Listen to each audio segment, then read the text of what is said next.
Un projet de décret portant sur le Code de l'hygiène et de la salubrité adopté en Conseil des ministres.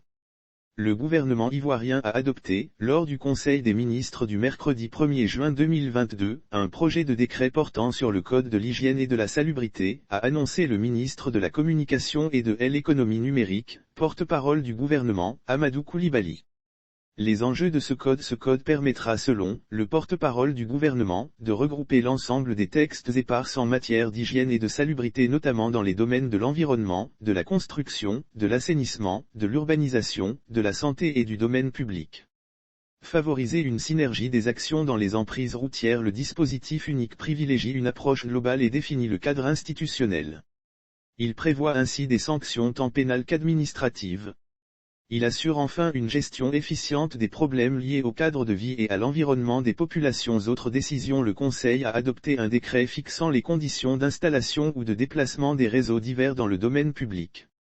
Dans le cadre du déploiement de leurs activités sur le territoire national, de nombreux opérateurs de la téléphonie mobile et de l'Internet, ainsi que les concessionnaires des réseaux d'eau, de gaz et d'électricité, installent leurs réseaux dans les emprises routières, sans autorisation préalable, parfois sans aucun plan de recollement et laissant le déplacement des réseaux, en cas de travaux routiers, ainsi que les frais y afférents, entièrement à la charge de l'État.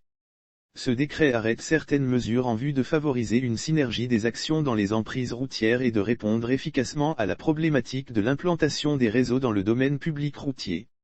Il assujettit notamment toute installation de réseau dans les emprises routières à une autorisation préalable du ministre chargé de la gestion du réseau routier et opère une répartition égale des frais occasionnés par le déplacement de réseaux intervenus dans les normes, entre l'opérateur et l'administration.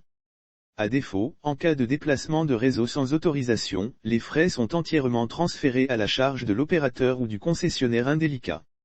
Lire aussi assainissement, le ministre Bouaké Fofana aux populations: nous irons jusqu'au bout pour sauver des vies humaines. En outre, les opérateurs concernés sont tenus de communiquer au ministère en charge des routes, dans un délai de 6 mois à compter de l'entrée en vigueur du présent décret, l'emplacement de leurs réseaux déjà installés dans les emprises routières, en vue de la mise en place d'une base de données et d'une cartographie précise des différents réseaux.